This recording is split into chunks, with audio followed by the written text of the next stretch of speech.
Hello बच्चों, मैं नेहा खंडेलवाल आपका स्वागत करती हूँ। बच्चों, हम पढ़ रहे हैं कक्षा 3 और हिंदी विषय में हमारा तीसरा अध्याय है शिष्टाचार।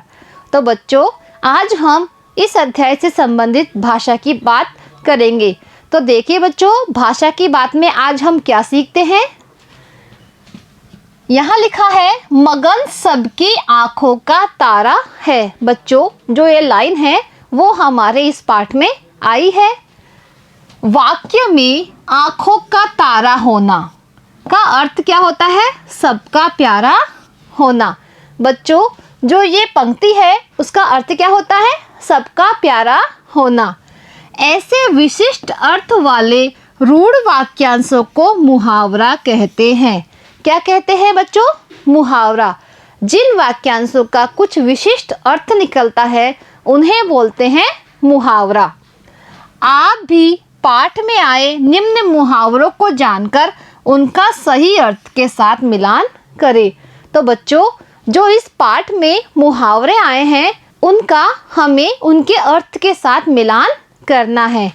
तो देखिए बच्चों, क है दिल दुखाना। बच्चों, दिल दुखाने का अर्थ क्या होता है? दुखी करना। तो इसे हम मिलाएंगे दुखी करना से। ख है बात काटना। इसका अर्थ होता है बच्चों बीच में बोलना। ग है हंसी उड़ाना। हंसी उड़ाने का विशिष्ट अर्थ है उपहास करना। और घ है उधम मचाना। उधम मचाने का अर्थ होता है बच्चों शैतानी करना। तो बच्चों, जो ये वाक्य हैं उन्हें बोलते हैं हम मुहावरे और इनका होता है कुछ विशिष्ट अर्थ। अब आगे देखिए बच्चों, यहाँ लिखा हुआ है स, श और स वर्णों का उच्चारण अलग अलग होता है। बच्चों, हमारी वर्णमाला में जो ये तीनों वर्ण हैं उनका उच्चारण भी अलग अलग होता है। निम्नलिखित शब्दों में इनका प्रयोग हुआ है। शिक्षक की सहायता से उसका उच्चारण करें। तो बच्चों, अब हम करते हैं इनका उच्चारण। तो देखिए बच्चों, ये है श, तो इसे बोलेंगे हम शिष्टाचार, शत्रु, शहर और शपथ। अब देखिए बच्चों, ये है स, षटकोण। स से षटकोण, इसको पढ़ेंगे हम षटकोण, शोषण, पोषक और वर्षो। अब यह है स से सड़क, इसका बोलेंगे हम सत्य, सदाचार, समर्पण और सहयोग।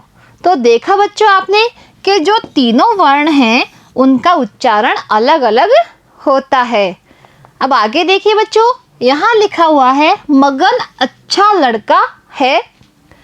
मोहल्ले के सब लोग मगन को प्यार करते हैं। इन वाक्यों में मगन क्या है? एक व्यक्ति का नाम है। प्यार क्या है? भाव का नाम है। और लड़का क्या है? जाति का नाम। वह मोहल्ला क्या है? स्थान का नाम है। इस प्रकार किसी व्यक्ति, वस्तु, स्थान या भाव के नाम को क्या कहते हैं? संज्ञा कहते हैं। आप भी नीचे लिखे अनुच्छेद में से संज्ञा शब्दों को छांटकर लिखें। बच्चों, संज्ञा क्या होती है? किसी व्यक्ति। अब व्यक्ति में कौन कौन आते हैं? वो किसी का भी नाम हो सकता है, जैसे मीना, सीता, राम, ऐसे। और किसी वस्तु, वस्तु का नाम जैसे पेन, पेंसिल, चौक, ये सभी होती है वस्तुएं। ठीक है। व्यक्ति, वस्तु, स्थान क्या क्या होता है? कोई भी स्थान, जैसे अस्पताल, पार्क, विद्यालय, जयपुर, मुंबई, ये सभी क्या है? स्थान। और भाव, जैसे प्यार का भाव, करुणा का भाव, ये सभी शब्द क्या होते हैं? संज्ञा शब्द। तो किसी व्यक्ति, वस्तु, स्थान व भाव, इनके नामों को क्या कहते हैं? संज्ञा। तो बच्चों, यहाँ पर लिखा हुआ है एक अनुच्छेद। उस अनुच्छेद में से हमें संज्ञा शब्दों को पहचानना है और उसे लिखना है। तो देखिए बच्चों, यहाँ लिखा हुआ है मगन सबकी आंखों का तारा है। तो सबसे पहले देखिए बच्चों, जो मगन है वो किसी व्यक्ति का नाम है, तो यहाँ पर लिखेंगे हम मगन। ये क्या हो गया, एक संज्ञा शब्द। आंखों का तारा, आंखों का तारा मतलब यह भी नाम है, तो यहाँ लिखेंगे हम आँख खो।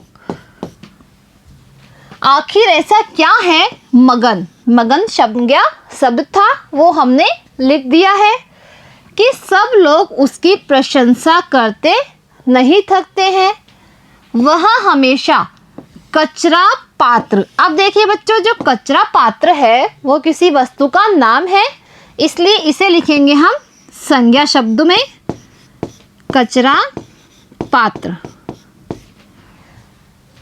में ही कचरा, देखो कचरा भी होता है किसी वस्तु का नाम, तो इसे भी हम यहाँ लिखेंगे कचरा डालता है। तो बच्चों, इस अनुच्छेद में से हमने संज्ञा शब्दों को अलग कर दिया है। तो बच्चों, आज हमारा अध्याय 3 पूरा होता है। अब हम मिलते हैं अगली कक्षा में एक नए अध्याय के साथ। आज के लिए इतना ही, धन्यवाद।